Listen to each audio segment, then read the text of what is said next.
Puji Tuhan, Shalom. Ini kebaktian orang-orang tua ya rupanya. Shalom. Shalom. Shalom.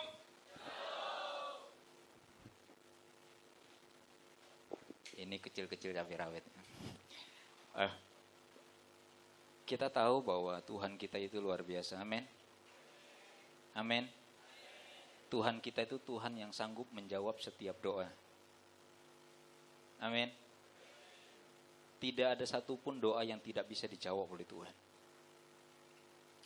Tidak ada satupun doa yang tidak dapat dijawab oleh Tuhan. Karena itu tanamkan dalam diri kita hal itu. Setiap kali kita berdoa, setiap kali kita ngomong-ngomong dengan Tuhan,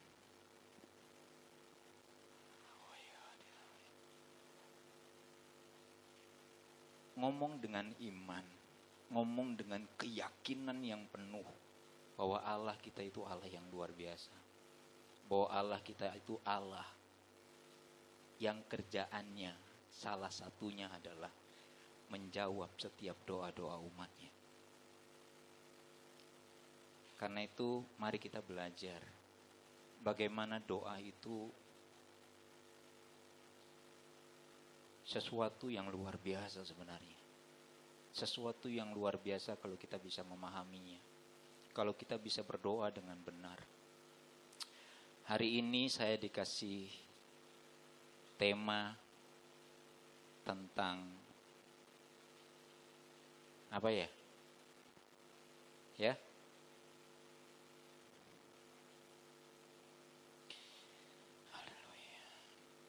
Tentang doa. Saya mulainya tentang doa, ya otomatis yang saya sampaikan adalah tentang doa, yaitu the framework, jadi kerangka doa, kerangka dasar dari satu doa. Bagaimana doa kita atau kata-kata kita itu dijawab oleh Tuhan. Saya katakan seperti ini bukan berarti saya sudah sempurna, artinya setiap kata-kata saya selalu dijawab oleh Tuhan, tidak. Tapi saya belajar hari demi hari untuk mencapai ke sana. Dan ini yang saya dapatkan, saudara. Ini yang saya dapatkan bahwa pada waktu kita sekolah dulu, bahkan sampai sekarang saya dalam salah satu pelajaran bagaimana membaca dengan cepat, membaca buku yang setebal apapun, cepat sekali, hitungan cuma menit, selesai semua terbaca. Intinya adalah kita harus tahu kerangkanya, kerangka dasar dari kata atau paragraf itu, kerangkanya itu apa.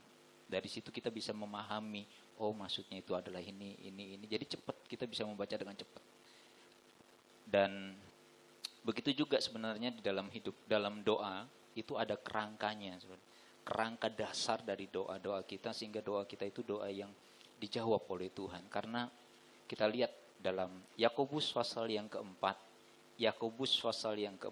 ayat yang ketiga. Mungkin kita sudah berdoa selama ini, kita sudah bergumul selama ini. Tetapi ada yang dijawab, ada yang belum dijawab, ada yang sudah dijawab. Sekarang kita lihat di sini. Yakobus pasal 4 ayat yang ketiga. Atau kamu berdoa juga, tetapi kamu tidak menerima apa-apa. Artinya doa kita tidak dijawab karena kamu salah berdoa. Sebab yang kamu minta itu hendak kamu habiskan untuk memuaskan hawa nafsumu. Sekali lagi, doa ada kerangkanya. Bukan berarti doa itu harus disusun dengan rapi, dengan kata-kata yang manis, yang sedemikian rupa, akhirnya memukau Tuhan gitu. Pada waktu kita berdoa, Tuhan itu ketenggengan gitu melihat kata-kata kita. Enggak, saudara. Tuhan itu enggak melihat kata-kata kita. Karena yang Tuhan lihat itu apa? Yang Tuhan lihat itu apa? Hati kita. Hati kita yang Tuhan lihat, saudara. Hati kita. Hati kita itu mewakili hidup kita. Karena itu ada beberapa, saya pernah dengar beberapa kesaksian.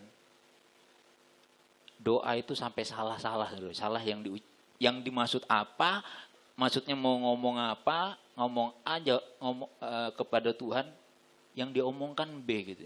Tapi Tuhan jawab A, permintaannya dia. Itu beberapa kali saya pernah menjumpai ada orang-orang yang seperti itu.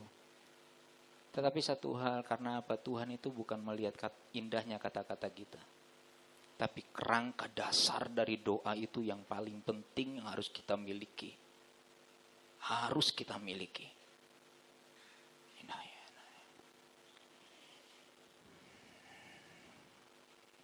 Tutup mata dulu yuk. Kita doa dulu. Bapa, kami minta sekarang pengurapan-Mu turun atas setiap kami. Mengurapi hati pikiran kami. Mengendalikan pikiran kami sepenuhnya Tuhan. Jauhkan dari hati yang menghakimi, mengadili. Jauhkan dari hati yang dipenuhi dengan begitu banyak pertanyaan dan masalah. Tapi mari Tuhan, Roh Kudus, Engkau yang menjadi penolong kami. Mengarahkan hati kami kepada kehendak dan kebenaran-Mu. Mengarahkan hati kami kepada kerinduan-Mu atas setiap kami. Dalam nama Yesus Kristus Tuhan. Biarlah firman yang memberikan kemerdekaan Tuhan. Firman yang memerdekakan itu Tuhan. Turun atas setiap kami. Di dalam nama Yesus Kristus Tuhan. Dalam nama Yesus. Dalam nama Yesus. Terima kasih Tuhan. Terima kasih. Terima kasih. Amin. Karena itu kita perlu tahu satu hal. Bagaimana kerangka doa itu harus ada dalam setiap doa-doa kita. Nah, saya akan bawa. Loh, katanya tadi Tuhan itu tidak melihat kata-kata, kalimat yang kita ucapkan kepada Dia. Tapi kok ada kerangkanya? Tapi mari kita lihat di sini. Saya awal mulanya juga bingung gitu. Ini mau ngomong apa gitu ya. Kerangka doa yang seperti apa yang dimaksud? Akhirnya saya tanya, dan Tuhan jawab seperti ini. Mari kita buka dalam Matius pasal yang ke-6. Matius pasal yang ke-6, ayat 7 dan 8. Matius pasal 6, ayat 7 dan 8. Lagi pula dalam doamu itu, janganlah kamu bertele-tele seperti kebiasaan orang yang tidak mengenal Allah. Mereka menyangka bahwa karena banyaknya kata-kata doanya akan dikabulkan. Jadi janganlah kamu seperti mereka, karena Bapamu mengetahui apa yang kamu perlukan sebelum kamu minta kepadanya. Bapa kita itu Bapa yang Maha Tahu. Sebelum kita berdoa, Dia tahu apa yang kita butuhkan. Dia tahu. Kalau Dia tahu, ngapain terus berdoa? Siapa yang di sini baru pernah Tuhan belum doa secara Tuhan kepingin ini, enggak. Cuma kepingin ini ya. Enggak lama gitu. Mungkin kita di gini pas pulang gitu kepingin ini. Begitu sampai di rumah, Adi tuh ada di rumah. Saya pernah ngalamin gitu. Pernah ya? Artinya apa? Tuhan itu menjawab setiap kebutuhan kita. Itu tidak hanya lewat kata-kata yang keluar dari lidah kita. Karena Alkitab dengan jelas, Matius pasal 6 ayat 7 dan 8. Bahwa bukan kata-kata yang dilihat Tuhan. Tapi kebutuhan kita yang dilihat Tuhan. Tapi seringkali kita tidak menyadari kebutuhan kita. Kita lebih fokus pada keinginan kita daripada kebutuhan kita. Untuk lebih jelasnya lagi saya akan jelaskan di sini. Sekarang kerangka doa yang pertama adalah kerangka doa yang pertama yang harus ada dalam setiap doa kita. Dalam arti gini, ingat, doa itu bukan hanya sekedar kita duduk diam di kaki Tuhan, bukan. Karena kalau itu, maka kita akan kesulitan menerapkan 1 Tesalonika 5 ayat 17. Apa bunyinya? Tetaplah berdoa. Atau dalam King James bilang bahwa berdoa tanpa henti. Kalau kita berdoa tanpa henti, kita berlutut terus di bawah kaki Tuhan terus. Tidak berhenti-berhenti. Bukan itu yang dimaksud. Jadi doa tanpa henti adalah bagaimana kehidupan kita bagaikan mesbah dupa. Semua tahu kan mesbah dupa itu adalah gambaran doa, doa dan penyembahan. Tahu ya? Jadi hidup kita itu bagaikan mesbah dupa. Karena itu Tuhan berkata bahwa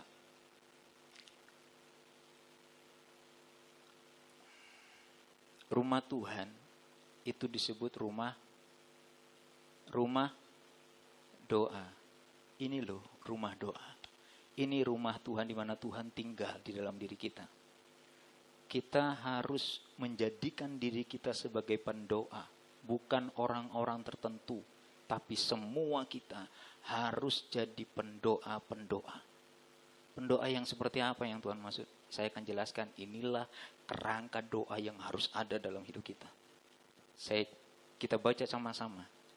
Yakobus pasal 5. Yakobus pasal 5 ayat 15 sampai dengan 16.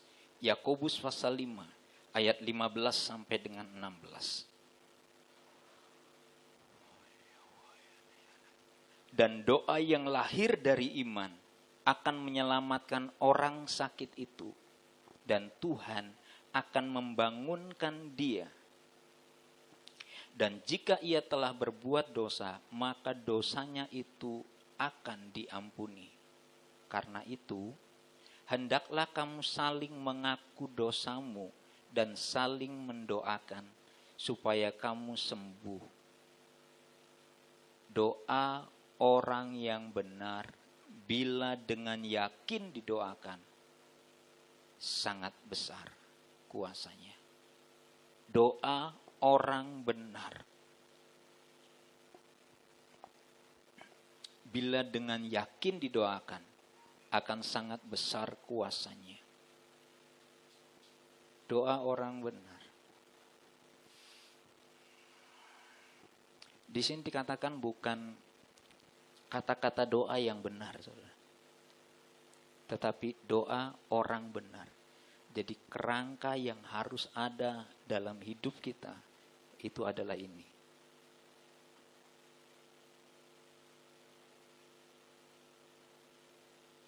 Adalah jadilah orang-orang yang benar di hadapan Tuhan. Hanya doa orang benar yang sangat besar kuasanya. Setiap doa, coba kita akan lanjutkan. Saya akan bacakan lagi. Saya akan bacakan dulu.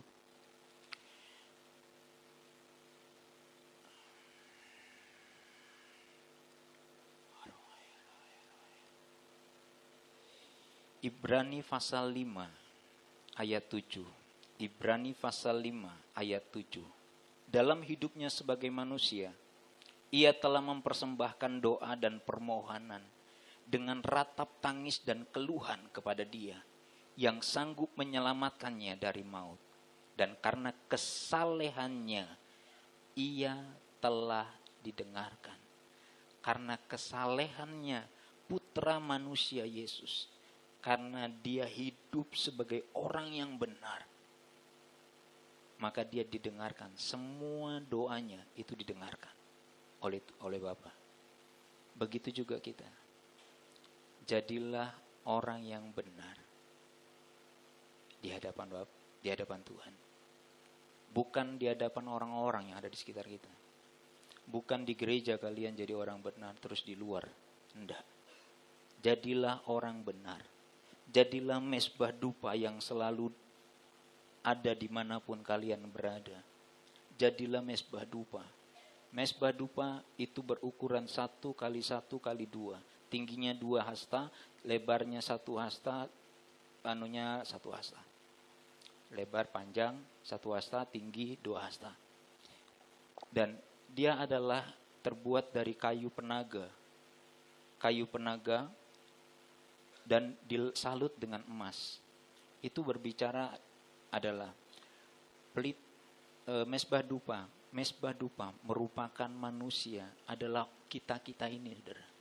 Yang karena kayu itu melambangkan tentang kehidupan manusia. Kenapa 2 hasta? Nanti kita akan, suatu saat saya akan sampaikan tentang apa maksudnya 2 hasta. 1 kali 1, 1 kali 1 itu artinya bicara tentang kesatuan, satu hati. Karena itu di dalam kesatuan tidak ada satupun yang dapat dikalahkan. Di dalam kesatuan, ingat peristiwa Babel, Tuhan katakan karena mereka memiliki satu bahasa, satu bangsa dan satu bahasa. Apapun juga yang mereka kerjakan, semua tidak ada yang tidak berhasil. Kesatuan itu mendatangkan kekuatan yang luar biasa. Kesatuan, satu bahasa. Ini saya terapkan dalam keluarga saya waktu saya sebagai suami istri. Saya berdoa sepakat dengan istri saya. Suatu saat pada waktu saya berdoa sama-sama, kita berdoa sama-sama, Tuhan taruh dalam hati saya, sama-sama dengan istri saya juga dapat hal yang sama. Akhirnya kita sepakat, kita minta apa yang kita doakan, apa yang Tuhan taruh dalam hati kita. Akhirnya kita sepakat, Tuhan, aku mau itu terjadi. Kami mau itu terjadi. Dan suatu saat di tengah malam, bukan tengah malam, sekitar jam 10, jam 11-an malam itu, tiba-tiba saya dapat telepon. Pak Yanto, selamat ya. Bapak menerima ini. Saya mendapat tiket. Karena waktu itu kita berdoa, itu yang kita dapatkan. Tuhan bilang, aku akan kasih kamu tiket ke Eropa, keliling Eropa suami istri. Dengan dibiayai sama tertentu, saya tidak semua sebutkan, dan dikasih sangu lagi $1,000 pada waktu itu tahun 2001, 2002 saya dapat $1,000 uang saku semua. Jadi saya itu cuma membawa koper saja dan baju-bajunya ya sampai lah bajunya ndak ada koper toh. Ya sak baju-baju nih, bawa baju sak kopernya, ngurus visa semua itu aja. Sedangkan uang yang lain semua ditanggung sama mereka semua. Saya ditelepon. Saya pertama kaget, loh ini nomor, saya kebetulan lumayan hafal beberapa negara, kode negara di dekat-dekat Indonesia ini. Loh ini kan dari sini, dari negara ini. Kok ada telepon? Siapa yang telepon? Saya tidak punya teman di luar bahasa Inggris saja ancur-ancuran. Bahasa Inggris Timur saya bisa. Jadi saya terima telepon itu langsung anak saya yang tadinya tidur bangun. Akhirnya kita doa bareng. Anak saya masih bayi waktu itu yang paling kecil, Lois. Masih bayi, dia bangun sembahyang. Kita doa, Tuhan terima kasih. Tuhan selalu menepati apa yang dia katakan. Ingat, bukan minta, memaksakan kehendak kita. Nanti kita akan lihat. Nanti kita lihat ya. Barusan, sebelum saya ke sini, saya sedang ngadapin sesuatu. Istri saya ngelapor ke saya. Laporan gitu ya. Laporan, dia ngasih tahu ke saya bahwa dari pagi sampai saya mau berangkat tadi, perutnya kesakitan luar biasa sampai dia bilang, antar aku ke UGD. Saya mikir, saya pelayanan. Tapi saya tidak ngomong, saya diem. Saya langsung turun dari ranjang. Saya langsung pegang perutnya dia. Saya diem. Tuhan mau apa ini? Mau diapain? Kalau kita pada umumnya kan langsung, dalam nama Yesus. Gitu. Saya enggak, saya cuma belajar untuk mentaati Tuhan mau apa. Kalau Tuhan mau UGD, ya udah UGD, kamu mau doain jungkir balik pun tetap UGD urusannya. Karena apa? Tuhan pasti punya rencana. Karena saya punya teman hamba Tuhan gitu. Saya punya teman hamba Tuhan, termasuk orang yang saya hormati dia. Dia seorang dia didoakan hamba Tuhan luar biasa. Kalau saya sebut namanya, banyak dari kalian pasti tahu nama orang itu. Dia lagi doa, banyak orang berdoa untuk dia, dan dia seorang pendoa yang luar biasa loh. Dia berdoa, enggak sembuh-sembuh gitu. Tambah parah. Akhirnya dia harus pergi ke Singapura.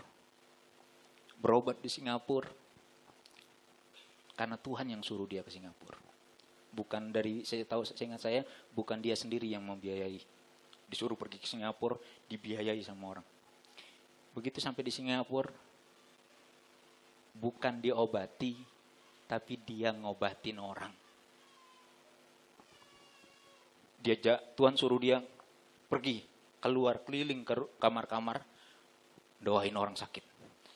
Dan mereka disembuhkan, mereka dijamah oleh Tuhan, mereka disembuhkan oleh Tuhan. Setelah itu apa? Selesai pulang. Cuma didoain, cuma di ini aja, di rumah, di sana cuma diperiksa, sudah enggak ada apa-apa, pulang. Tuhan punya rencana kepada dia untuk dia harus ke rumah sana. Memang sakit, sakit, alasnya sakit, memang betul-betul sakit. Tapi Tuhan punya tujuan yang jelas di sana. Satu hal, begitu juga dengan kita. Tidak semua, pada waktu saya masih kuliah di SAE, satu saat ada salah satu hamba Tuhan di sini, bukan full timer, pelayanan di sini. Saya diminta oleh Bapak David SD, Pak Yanto pimpin doa ya. Pada waktu saya berdoa, saya selalu tanya, Tuhan, apa yang didoain? Tuhan bilang, aku mau panggil dia pulang. Ya, kalian disuruh doakan kesembuhan, tiba-tiba Tuhan ngomong gitu. Kalian mau doa apa? Tuhan, ambillah Tuhan. Gitu kan? Hendak. Tanya itu Levindo itu, kalau dia ingat hebat itu. Tidak mungkin ingat doa saya dia. Sudah berapa tahun yang lalu. Jadi saya berdoa, Tuhan beri kekuatan dan buat dia siap menghadapi semuanya. Engkau pokoknya saya berdoa, bukan berdoa kesembuhan. Tapi Tuhan aku berdoa biar dia mencapai artinya mencapai tingkat-tingkat. Jangan sampai dia nyangkali Tuhan. Saya berdoa itu, saya tidak berdoa tentang kesembuhan. Satu saat juga saya ada adik rohani saya, ngasih tahu bahwa dia punya ini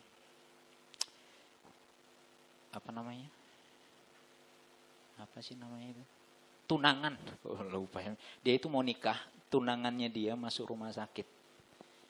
Saya dipanggil karena saya cukup akrab dengan adik rohani saya ini. Saya datang ke sana, Tuhan bilang, aku mau panggil dia pulang. Tunangan lu ya, mau nikah sebentar lagi. Tuhan bilang aku mau panggil dia pulang. Karena dia adik rohani saya bilang gini, kamu siap-siap ya. Gini, saya ngomong, kamu siap-siap ya, karena Tuhan mau panggil dia pulang.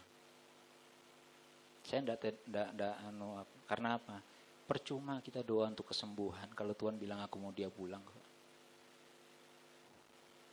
Bahkan salah satu orang tua nggak tahu ikut kap nggak sekarang deh, atau masih di kaum muda. Saya tahu Tuhan bilang Tuhan mau panggil dia pulang. Saya tahu Tuhan panggil dia mau pulang. Tapi karena keluarga inti, istri, anak-anak begitu ngotot minta Tuhan. Jadi kayak Hizkia. Tuhan kasih umur panjang lagi. Tapi saya tidak tahu berapa lama. Tapi yang pasti adalah kalau kita mau berdoa miliki hal ini. Kerangka doa yang pertama dan yang paling utama dalam hidup kita adalah berdirilah sebagai orang yang benar di hadapan Tuhan. Orang yang benar yang seperti apa yang Tuhan maksud? Mari kita lihat. Yang pertama adalah orang benar. Yang pertama adalah orang, Roma pasal 1 ayat 17. Roma pasal 1 ayat 17. Sebab di dalamnya nyata kebenaran Allah, di dalam Injil, nyanyinya Injil, di dalam Injil nyata kebenaran Allah yang bertolak dari iman dan memimpin kepada iman, seperti ada tertulis, orang benar akan hidup oleh iman. Kalau kita ingin berkata bahwa apakah aku sudah jadi orang yang benar? Pertama, orang kita itu dibenarkan karena darah Yesus, lewat iman kita kepada Yesus, kita dibenarkan. Tapi setelah itu, apakah kita tetap menjadi orang yang benar? Itu sangat bergantung dari kita. Apakah kita hidup tetap dalam iman kepada Dia? Kesulitan demi kesulitan dalam hidup kita selalu memaksa kita untuk tidak lagi memiliki iman. Contoh sederhana adalah bangsa Israel dah. Saya tidak mau nyinggung bangsa Israel. Bangsa Israel paling gampang itu bangsa Israel. Mereka sudah jelas-jelas melihat pertolongan Tuhan luar biasa. Tuhan yang membebaskan mereka dari bangsa Mesir, keluar dari tanah Mesir. Bagaimana mujizat demi mujizat yang dialami oleh mereka. Mereka menyaksikan yang saya yakin sampai sekarang belum pernah terjadi kembali. Mereka menyaksikan bagaimana laut terbelah. Saya pertama kali melihat film 10 Perintah Allah ini. Saya nangis. Saya cuma bisa nangis. Nangis karena apa? Nangis bagaimana kuasa Tuhan itu bisa membelah laut. Membuat jalan hanya untuk orang yang percaya kepada Dia. Walaupun saat ini kalian menghadapi sesuatu yang sepertinya jalan tertutup, tidak terbuka lebar sama sekali. Selama kalian berjalan di dalam jalannya Tuhan, yang Tuhan suruhkan, tidak ada satupun yang dapat menghalangi. Sebesar apapun itu, tidak ada satupun yang bisa menghalanginya. Laut sekalipun Tuhan bisa belah. Sekarang saya ingin sampaikan ya. Sekarang ini peristiwa yang ada di dalam perjanjian lama sedang terulang kembali atas bangsa Indonesia. Dan kurang lebih beberapa tahun kemudian orang ini akan muncul. Orang ini akan muncul dari sesuatu yang tidak dianggap dan tidak dihargai. Orang ini akan muncul. Ingat, orang ini akan muncul dalam waktu beberapa tahun. Tuhan mempersiapkan bangsa ini untuk dibangkit, untuk menyatakan kemuliaannya. Saya akan sampaikan sekarang ya. Dalam waktu beberapa tahun ini, Tuhan akan melakukan kebangunan rohani di Indonesia. Tuhan akan lakukan kebangunan rohani di Indonesia. Kalian siap atau tidak siap, Tuhan siapkan. Sekarang sudah banyak orang yang sedang mempersiapkan diri untuk kebangunan itu. Yang menjadi pertanyaan adalah, apakah kalian hanya sekedar penonton atau ikut terlibat di dalam kebangunan rohani itu? Karena akan terjadi kebangunan rohani besar, di mana kita akan memasuki lonceng ke-70 Daniel. Saya tidak berani katakan berapa tahun lagi, tetapi itu sangat jelas kelihatan, sudah. Sangat jelas kelihatan bagaimana kita sebentar lagi akan masuk ke minggu ke-70 Daniel. Artinya kedatangan Tuhan tidak lama lagi. Segera cepat. Karena itu jangan bingung dengan urusan-urusan yang tidak terlalu penting. Jodoh itu penting apa enggak? Jodoh itu penting apa enggak? Penting. Penting ya, daripada jomblo terus. Jodoh itu penting. Sekali lagi, jodoh itu penting. Tetapi itu bukan yang terutama. Jangan kalian datang ke gereja untuk cari jodoh. Saya yakin kalian akan salah memilih. Kalau gitu cari di pasar, bukan tambah parah. Ke gereja, kita itu untuk cari Tuhan. Kejar Tuhan dan kejar Tuhan. Maka Saya ingin kasih gambaran sederhana. Pada waktu ini seorang pendoa yang betul adalah hidup berdiri sebagai orang yang benar, hidup sebagai mesbah dupa. Dia terletak di dekat, paling dekat dengan tabut. Artinya dia paling dekat dengan Allah.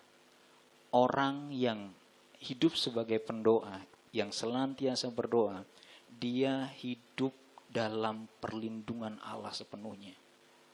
Dia hidup dekat dengan Allah. Artinya, selama saudara belum merasakan kedekatan dengan Allah, saudara harus kejar itu terus. Saudara harus kejar itu terus. Jangan sia-siakan kesempatan yang Tuhan berikan cuma beberapa waktu loh. Cuma beberapa waktu. Mulai sekarang kalian belajar untuk mentarget diri kalian sendiri. Ini loh, target diri kalian sendiri. Aku tahun ini harus mencapai apa? Aku harus bisa punya hubungan yang seperti apa dengan Tuhan. Aku harus seperti apa? Aku harus seperti apa? Kalau perlu nanti pulang. Yang tidak punya buku kemah suci khususnya tentang mesbah dupa, kalian cari. Cari, saudara. Kalau tidak punya beli, banyak di bawah. Kalian belajar tentang mesbah dupa. Bagaimana nanti kalian akan hidup sebagai pendoa itu seperti apa, kalian akan mendapatkan di sana. Jadi berdiri benar di hadapan Tuhan. Berdiri benar di hadapan Tuhan dengan cara apa? Hidup dalam iman. Tidak ada ketakutan, tidak ada gerutu, tidak ada kemarahan, tidak ada omelan, tidak ada keluhan. Saya tunjukkan ayat-ayatnya. Orang benar yang pertama adalah hidup oleh iman. Ya, Roma pasal 1 ayat 17 tadi. Terus orang benar adalah orang yang hidup dalam kesalehan. Ibrani 5 ayat 7 tadi. Di mana kita tahu karena kesalehannya lah ia telah didengarkan. Matius 26 ayat 39. Maka ia maju sedikit lalu sujud dan berdoa katanya. Ya Bapakku, jikalau sekiranya mungkin, biarlah cawan ini lalu daripadaku. Tetapi janganlah seperti yang ku kehendaki, melainkan seperti yang engkau kehendaki. Orang yang benar adalah orang yang hidup dalam kesalehan. Artinya, orang yang hidup dalam kesalehan. Artinya, orang yang hidup dalam ketaatan penuh kepada Bapaknya. Ketaatan penuh kepada firman Allah. Taat penuh kepada firman Allah. Firman Allah yang mana? Firman Allah yang hidup di dalam diri kita. Karena itu setiap kita wajib memiliki kerinduan akan firman. Setiap pagi, saudara. Tidak ada alasan. Saya cukup kagum dengan satu tokoh yang luar biasa. Sampai dia ditekan sekalipun, dia mengalami masalah yang luar biasa, dia dibuang sama orang. Tahu apa yang dilakukan di sana? Saya tadi siang saya baru tahu bahwa yang dia lakukan adalah dia cuma doa, memberkati bangsa ini, dia memberkati pemerintah ini, dia berdoa syafaat. Apalagi yang dia lakukan? Yang dia lakukan adalah dia baca firman, terus baca firman, doa, baca firman, doa, baca firman, doa, baca firman. Itu yang dia kerjakan. Saya sempat nonton salah satu kesaksiannya dia sebelum ini beberapa bulan yang lalu. Dia bilang seperti ini. Kalau setiap kita selalu akan mengalami ujian. Betul? Ujian hidup maksud saya. Ujian sekolah sudah berhenti mungkin karena sudah tidak sekolah lagi. Ujian hidup apalagi saya sekolah sudah selesai, sudah tidak ikut sekolah saya lagi. Selesai sudah. Tapi ujian hidup masih akan terus ada. Dan paling tidak enak adalah ujiannya tidak tahu soalnya apa. Ya kan, kalau di sekolah kan masih enak. Bab 1 sampai bab 3 gitu. Ada, kita bisa belajar. Tapi yang namanya ujian hidup soalnya tidak ada. Kisi-kisinya tidak ada. Maksudnya saya kisi-kisinya yang kita harus pelajari tidak ada. Dan orang hamba Tuhan ini bilang seperti ini. Karena saya tidak tahu apa yang saya alami. ujian apa yang keluar. Maka yang saya lakukan adalah saya akan datang kepada Tuhan dan saya baca firman Tuhan. Karena di dalam firman-lah segala jawaban akan setiap ujian itu ada di sana. Karena dia bilang, karena itu setiap pagi aku harus baca firman. Dan dia lakukan itu sampai sekarang. Kemarin malam. Ini pernyataan ini saya sampaikan kepada teman-teman. Saya bilang, bagaimana mungkin kita tahu ada banyak orang yang mau mati untuk Tuhan Yesus. Betul? Kenapa? Mungkin dari kalian ada yang mau mati buat Tuhan?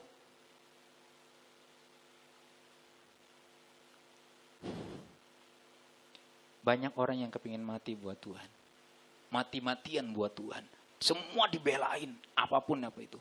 Semua dikerjain. Kenapa? Karena Tuhan Yesus terlebih dulu mati buat kita. Kita harus nabur, baru kita akan tuai. Karena itu saya tidak setuju dengan pepatah, diberkati untuk memberkati. Saya katakan itu tidak alkitabiah.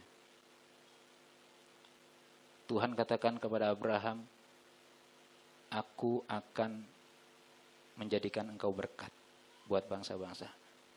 Tuhan tidak bilang, aku akan memberkati engkau berlipat-lipat supaya engkau jadi berkat. Tidak. Hukum tabur tuai. Tabur dulu baru tuai. Engkau harus menabur untuk jadi berkat. Maka engkau akan jadi diberkati oleh Tuhan. Tadi malam saya bilang seperti ini. Karena beberapa hari yang lalu, istri saya harus dioperasi yang diperkirakan yang diambil itu cuma segini, saudara. Cuma sekitar 0,8 senti. Jadi sekitar 8 milian. Ternyata begitu dibuka, itu telapak tangan saya penuh. Jejer gitu. Ada 5 biji. Jejer 5 biji. Terus ditanya, Dok, kok bisa seperti itu? Karena yang bisa dibaca oleh USG pada waktu itu adalah cuma bagian atasnya saja, bawahnya tidak kelihatan. Karena itu sama dokter Sutomo tidak pernah diambil tindakan. Karena apa kecil, tidak bahaya. Padahal sudah disebutkan bahwa dibilang sudah stadium 2. Tapi saya percaya bahwa Tuhan sanggup menyembuhkan. Saya percaya karena itu pada waktu saya berdoa tadi buat istri saya kesakitan perutnya. Saya berdoa, Tuhan, saya bahasa roh. Akhirnya pada waktu tadi mau firman saya di sini. Saya sembahyang, Tuhan, apa yang harus saya lakukan? Akhirnya Tuhan taruh kata-kata dalam hati saya untuk saya doakan itu. Sementara kalian tadi lagi nyembah, saya langsung doa dalam nama Yesus. Kata-kata itu saya sampaikan, saya ucapkan dalam nama Yesus. Aku, ya ada kata-kata saya sampaikan sesuatu dan saya telepon istri saya. Gimana sekarang? Sudah enakan.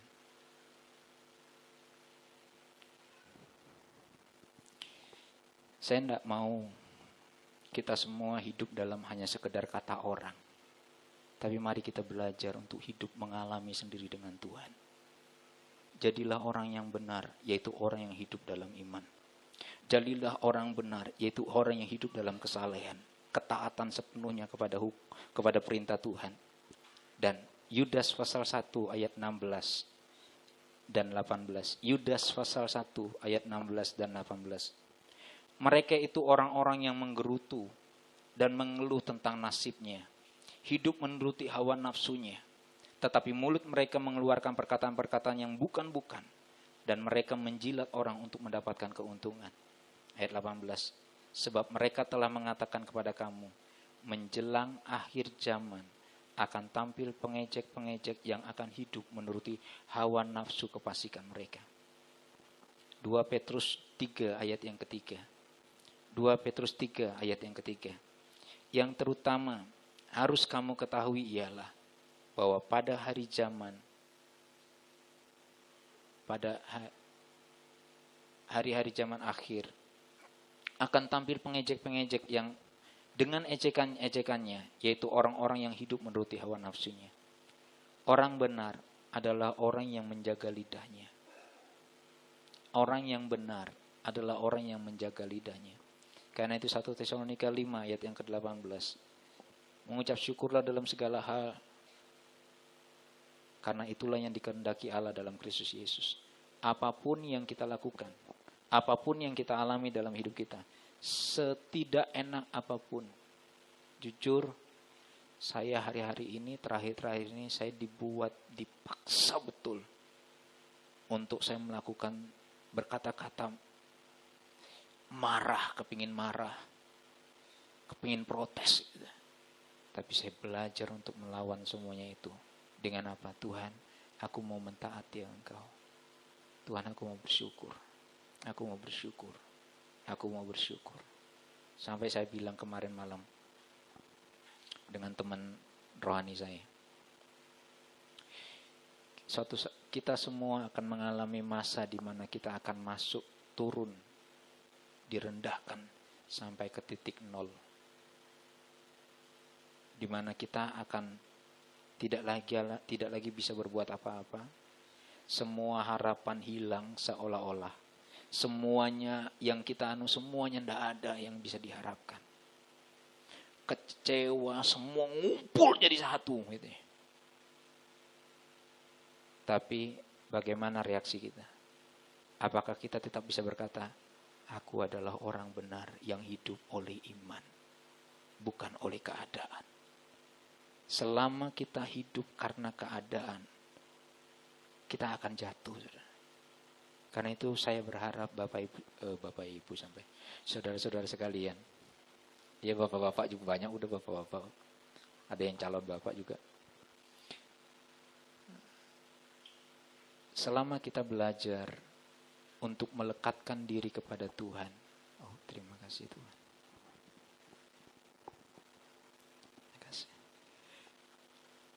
Pada waktu kita melekatkan diri kepada Tuhan,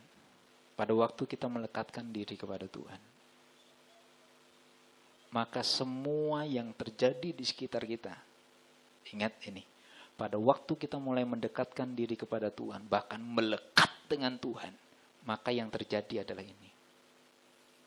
Maka semua yang terjadi di sekitar kita, yang menghalangi kita untuk maju bersama dengan Tuhan, Tuhan buat perubahan, Tuhan akan buat yang namanya mujizat demi mujizat. Artinya, kalau masalah yang kita hadapi itu akan membuat kita jatuh, tapi selama kita dekat dengan Tuhan, maka yang terjadi adalah Tuhan akan bereskan semuanya. Kita tidak usah bingung dengan masalah yang kita hadapi. Kita tidak usah bingung terus jomblo. Bagi yang belum dapat, yang dapat aja bisa jomblo lagi kok. Betul kan? Jangan bingung dan jangan bangga kalau engkau punya pasangan. Menikah itu tidak segampang yang kalian bayangkan. Tidak semudah yang kalian bayangkan. Tapi kalau kalian menerapkannya sesuai dengan firman Tuhan, pernikahan itu luar biasa. Karena pada waktu saya menikah, gembala sidang saya waktu itu. Dan beberapa tokoh-tokoh para pendoa. Karena istri saya dan saya dulu adalah pendoa, sama-sama kita gila doa gitu ya. Kita itu sama-sama gila doa gitu. Acara doa, saya di sini tidak pernah menemui ada acara doa malam, semalam suntuk, tidak ada firman sama sekali, cuma doa, tidak berhenti. Tidak ada. Yang dibawa cuma doa dari jam 9. Itu doa terus sampai jam 5 pagi. Tidak berhenti sama sekali. Kalaupun berhenti, cuma berhenti beberapa menit cuma hanya untuk minum karena haus. Doa. Itu yang kita kerjakan. Akhirnya pada waktu saya berdoa, Tuhan bilang ini adalah calon istrimu. Ya udah. Saya ngomong ke dia gampang. Saya enggak ngomong embel-embel. Kamu siap untuk jadi istri saya? Udah gitu aja. Bukan kamu mau jadi pacarku. Udah ada zamannya lagi sudah. Bagi saya waktu itu adalah kalau memang Tuhan suruh. Karena saya jujur saja, saya enggak senang sama istri saya. Saya senang sama yang lain. Tapi Tuhan bilang itu loh calon istrimu. Terus Tuhan gitu. Tuhan, saya bergumul antara keinginan saya sendiri dan keinginan Tuhan. Saya mulai bergumul. Akhirnya Tuhan bilang gini. Amsal keluar, Amsal 31. Apa itu? Yang perempuan-perempuan harus tahu itu. Apa Amsal 31? Ya? Kecantikan itu bohong. Karena saya merasa bukan pacar saya. Saya merasa orang yang saya senangi lebih gitu ya. Lebih cantik. Tuhan bilang kecantikan itu bohong. Tapi istri yang takut akan Tuhan itu dipuji-puji. Terus Tuhan ngomong lagi ayat yang lain. Ngomong sampai 3 kali. Akhirnya terakhir saya ngomong gini. Tuhan, kalau memang dia adalah calon istri saya, munculkan rasa cinta atas dia. Ya enggak cinta ya apa mau nikah? Enggak cinta. Iya kan, betul enggak? Tuhan tumbuhkan rasa cinta atas dia. Amin. Begitu amin. Jadi kangen loh. Padahal saya enggak pernah sama sekali. Jadi kangen, kepingin. Pada waktu itu saya sakit, saudara. Dan kepingin masuk kantor gitu. Karena apa? Saya full timer waktu itu. Dan kepingin masuk kantor gitu. Saya kepingin masuk kantor, cuma kepingin ketemu. Nggak kepingin ngomong, cuma kepingin ketemu gitu. Kangen gitu. Dengan sendiri muncul. Akhirnya, ternyata pada waktu saya ngomong ke wakil gembala sidang. Pak, bukan Pak sih, saya manggil Koko dulu. Kok, Tuhan bilang dia ada calon istri saya.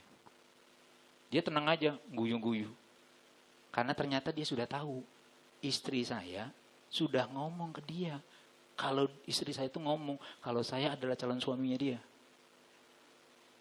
Jadi saya tidak tahu. Dia sudah ngomong duluan. Dia dapat dari Tuhan bahwa saya adalah calon suaminya dia. Akhirnya, dia omongin bahwa istri saya sudah ngomong juga duluan. Sudah ngomong duluan bahwa saya adalah calon suaminya. Akhirnya yang saya lakukan adalah kita sepakat, saya begitu berarti sudah ACC kan? Sepakat ACC dari wakil gembala, tapi belum ACC dari gembala sidang. Waktu gembala sidang dengar itu kaget. Karena apa? Saya orangnya keras, saudara. Sedangkan istri saya orangnya lembut sekali. Dia Bapak Gembala mikir, wah ini jomplang ini. Antara langit dan bumi gitu. Antara kalau waktu di pameran durian sama semangka. Kan gambarnya itu gitu, durian sama semangka, hancur semua duriannya dikumpulin. Semangkanya kalau dikumpulin sama durian. Yaitu babak belur.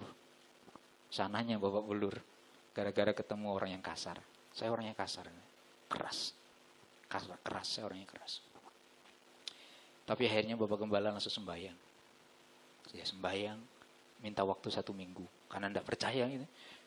Tidak percaya antara ini dan ini. Akhirnya dia sembahyang. Pada waktu dia berdoa, dia bilang, betul dari Tuhan. Ya sudah. Akhirnya di ngomong di depan semua, bukan semua jemaat, semua full timer, bahwa saya berdua resmi jadi berpasangan gitu loh. Saya resmi pasangan, begitu setelah selesai diresmikan, saya pulang, jadi pagi diresmikan, saya pulang rumah, sorenya pulang kerja, sampai di rumah sama-sama, saya enggak betah di rumah, saudara. Karena apa? Saya harus nganter dia dulu ke tempat kos-kosannya dia, terus kita doa bareng. Kita doa bareng, yang kita doakan bukan Tuhan kapan mau nikah, Tuhan. Enggak, kita langsung ngomong gini, Tuhan mau apa sih? Dengan kita akan dipersatukan, Tuhan mau apa? Akhirnya kita doa, saya bahasa roh, kita bahasa roh bareng-bareng. Bahasa roh. Akhirnya Tuhan tunjukkan penglihatan. Tuhan tunjukkan penglihatan apa yang Tuhan tunjukkan. Dan hari-hari ini itu akan segera dikenapi. Kejadian itu akan segera dikenapi. Akhirnya saya bilang, dua kekuatan bersatu. Ingat, suami istri kalau sepakat adalah menyatukan dua kekuatan yang luar biasa.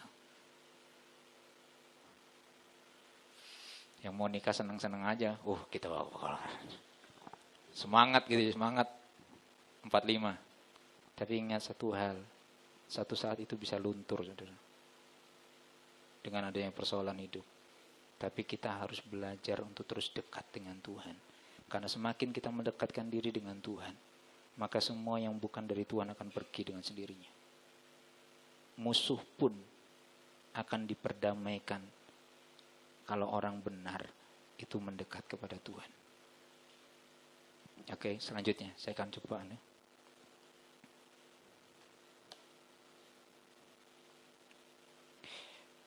Jadi orang benar adalah orang yang menjaga mulutnya. Perhatikan mulut kita. Jangan ada kutuk, jangan ada amarah, jangan ada hujatan, jangan ada keluhan. Terus Yakobus pasal 4 ayat yang keempat. Yakobus pasal 4 ayat yang keempat. Orang yang benar itu seperti apa? Hai kamu, orang-orang yang tidak setia. Tidakkah kamu tahu bahwa persahabatan dengan dunia adalah permusuhan dengan Allah? Jadi barang siapa hendak menjadi sahabat dunia ini, ia menjadikan dirinya musuh Allah. Orang yang benar adalah orang yang setia terhadap Allah. Orang yang benar adalah orang yang setia terhadap Allah. Atau tidak bersahabat dengan dunia ini. Orang yang benar adalah orang yang tidak bersahabat dengan dunia ini. Ingat, sadar atau tidak, seringkali kita lebih bersahabat kepada dunia. Sifat-sifat orang duniawi itu kita lakukan. Dan itu terjadi di Galatia, di jemaat Galatia. Itu terjadi juga di jemaat Korintus. Jemaat Korintus adalah jemaat yang memiliki segala macam karunia-karunia Roh Kudus. Semua karunia Roh Kudus limpah di sana. Bahkan manifestasi bahasa roh itu luar biasa di sana. Tapi ingat, dosa paling bejat itu ada di Korintus, saudara. Dosa yang paling bobrok itu ada di Korintus. Karena itu, hati-hati kita jaga hidup kita, Tuhan. Dengan apa? Lekatkan diri kita dengan Tuhan. Melekat dengan Tuhan. Melekat dengan Tuhan. Karena itu pada waktu saya tahu istri saya hamil pertama, langsung saya ajak ngomong terus. Karena saya tahu, saya dapat pelajaran waktu itu adalah begitu benih itu sudah tumbuh, dia adalah satu pribadi. Dan saya ajak ngomong, saya baca Alkitab, dengerin supaya dia denger gitu. Begitu dia sudah agak besar, tangan saya aja saya taruh di perut istri saya. Kalau di perut saya enggak bergerak apa-apa, di perut istri saya, maka dia akan menendangkan kakinya di tangan saya. Saya belajar memperkatakan sesuatu kepada dia. Terus sudah katakan sesuatu. Bahkan pada waktu saya harus ingat ini ya. Ini juga pesan saya untuk suami istri, terutama yang mau punya anak. Anak itu bukan haknya istri sepenuhnya, tapi juga suami juga. Karena itu saya pulang kerja capek. Saya kerja dari jam 8, jam 7, jam 8 rata-rata sampai jam 9 malam. Saya kerja waktu itu. Begitu sampai rumah, saya tidak sabar untuk kepingin cepat-cepat pulang dan cepat-cepat pulang saya. Karena apa? Karena saya sedang menunggu sesuatu, yaitu anak saya. Gitu. Saya datang sampai rumah-rumah, saya mandi langsung cepat-cepat, saya makan, langsung saya ambil anak saya sini. Saya langsung gendong dia, saya jaga dia. Tapi bukan kangen-kangenan terus ditaruh tugasmu ke istri saya, enggak. Gantian. Saya jaga malam dengan anak saya. Anak saya bangun, saya yang bangun, bukan istri saya lagi. Tugas istri saya dari dari pagi sampai saya datang. Setelah itu tugas saya. Jadi murni, saya tidurnya cuma sedikit, saudara. Sedikit. Tapi itu tidak mematahkan semangat saya. Tidak melemahkan kekuatan saya. Karena apa? Karena saya menikmati itu bersama dengan Tuhan. Saya sambil gendong dia, saya langsung sembahyang. Saya nyanyian baru. Saya nyanyikan nyanyian baru. Buat dia, khusus untuk dia. Setiap hari saya nyanyian baru buat dia. Saya sebutkan kata-kata pujian untuk dia. Dan itu keluar sendirinya pada saat kapan? Pada saat sampai saya nyembah Tuhan. Pada saat saya nyembah Tuhan, saya berdoa memberkati anak ini. Engkau akan jadi seperti ini. Engkau akan jadi seperti ini. Engkau akan jadi seperti ini. Satu hal kalau kita mau menjadi mesbah dupa di hadapan Tuhan dengan kriteria yang seperti tadi yang saya sampaikan, orang itu harus hidup dengan iman. Kita datang dengan iman karena Ibrani pasal yang ke-11 berkata, ayat yang ke-6, tanpa iman tidak ada orang yang berkenan di hadapan Allah. Kita harus datang kepada Allah dengan iman. Bahkan Yesus datang pun ke dunia, dia akan berkata, adakah iman di bumi? Iman itu penting, tapi ingat, kasih juga penting. Iman, pengharapan, dan kasih itu harus terus menyala dalam hidup kita. Sekali lagi, jangan terus memaksakan kehendak kita agar doa kita terus dijawab oleh Tuhan. Ada saatnya doa kita tidak dijawab. Bukan karena Tuhan tidak mau, atau apalagi Tuhan tidak mampu, bukan. Tapi Tuhan punya rencana yang terbaik buat kita. Salah satu contoh adalah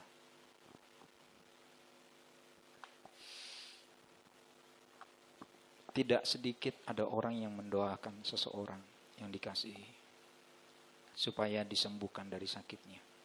Barusan ini, hari Minggu yang lalu, salah satu teman dekat istri saya,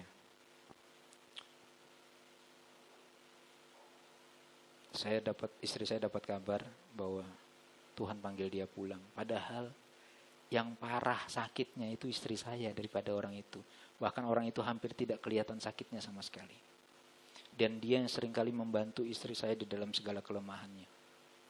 Dalam segala kelemahan istri saya, dia seringkali bantu. Dia bantu istri saya. Dengar kabar itu, padahal kita didoakan dalam nama Yesus, sembuh. Betul-betul sembuh akhirnya Tuhan. Sembuh, karena dia tidak mengalami sakit lagi. Karena Tuhan panggil pulang, udah tidak sakit lagi, udah. Tuhan panggil dia pulang. Ada saat seperti pada waktu saya mengharapkan waktu saya kecil, pada waktu umur 11 tahun. Saya sangat sayang sama papa saya. Sangat sayang, saya hampir tidak bisa dipisahkan dengan papa saya. Hampir tidak bisa.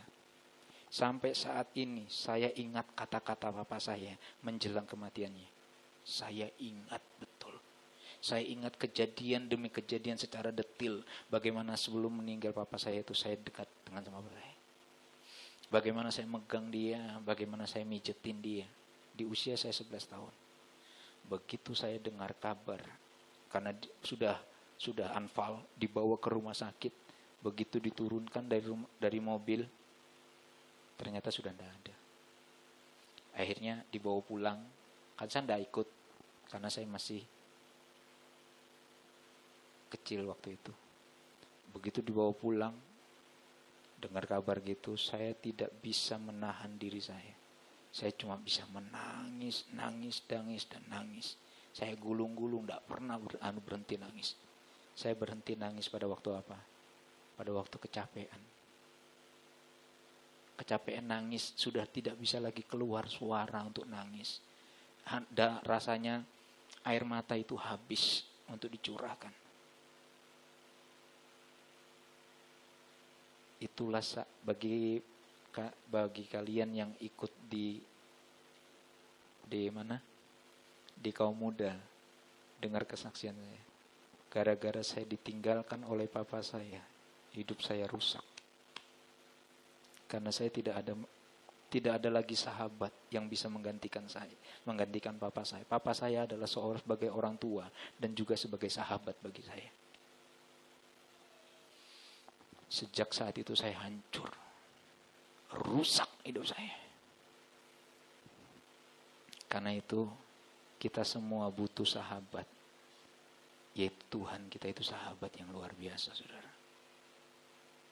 Tuhan tidak akan pernah meninggalkan kita. Tidak akan. Karena itu mari kita belajar membangun doa-doa kita setiap pagi. Apakah harus setiap pagi? Harus. Saya katakan hukumnya wajib setiap pagi. Tidak bisa, Pak. Tidak bisa, Karena banyak yang harus dikerjain. Kalau kurang pagi, bangun lebih pagi lagi. Kalau kalian bingung, saya sudah bangun jam 4, tapi tidak nututi kerjaannya, bangun jam 3. Tidak nututi bangun jam 2. Saudara, kalau kalian lakukan itu untuk Tuhan, tidak ada istilah sakit karena kekurangan tidur.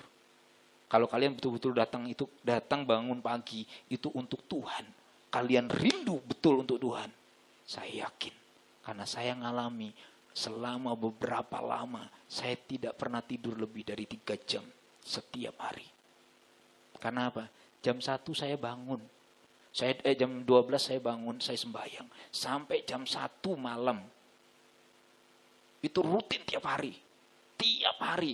Dari jam 12 sampai jam 1, kadang kebablasan setengah 2. Setelah itu saya bawa tidur. Rata-rata jam 3 itu saya sudah bangun lagi, saudara. Sembahyang lagi, sembahyang dan sembahyang. Kadang-kadang sudah tidak tahu, doa apa? Saya juga tidak tahu doa apa.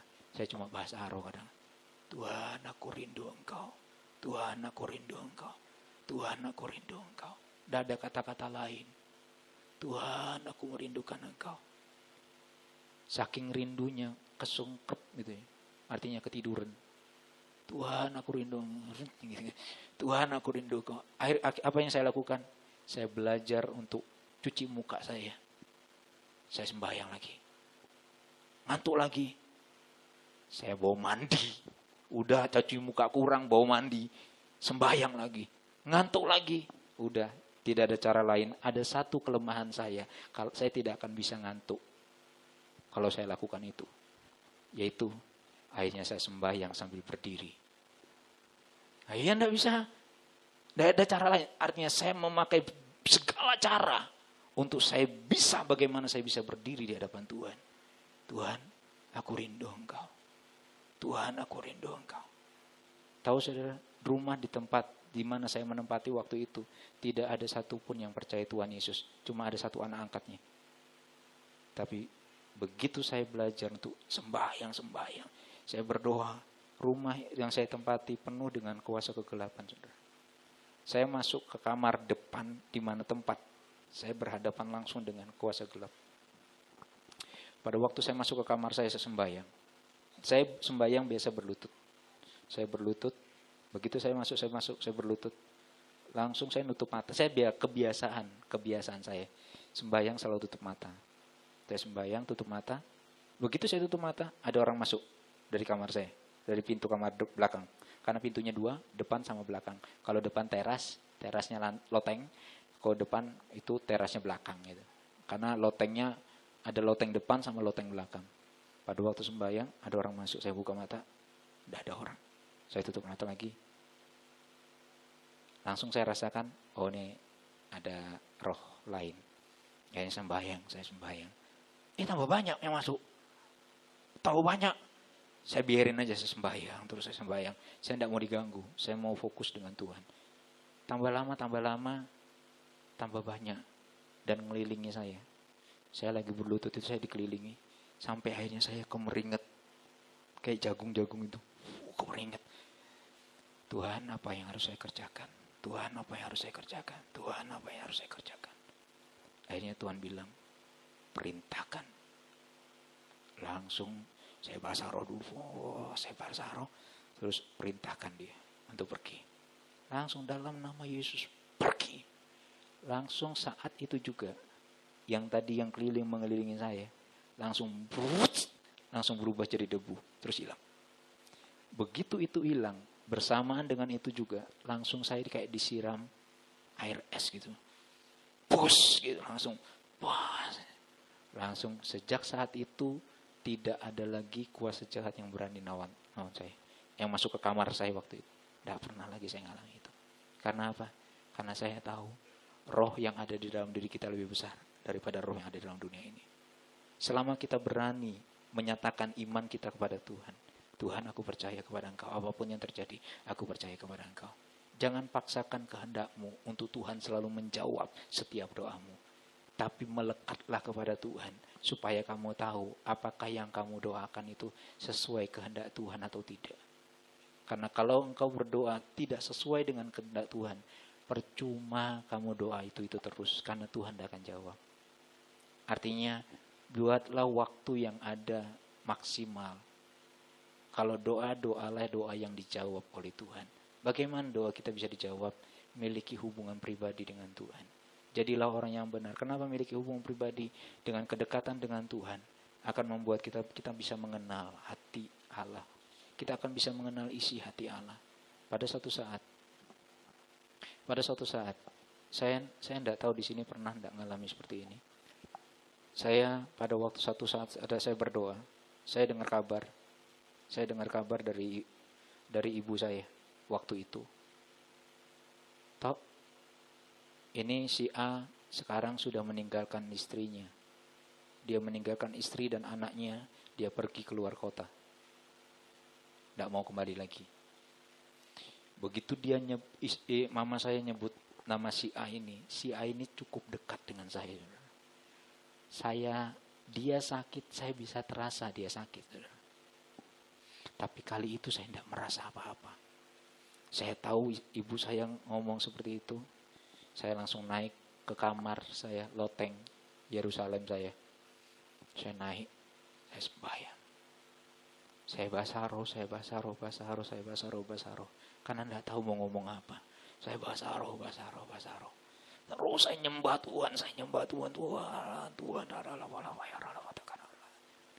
Sampai akhirnya Tuhan bilang, sekarang perintahkan dia pulang ke istrinya.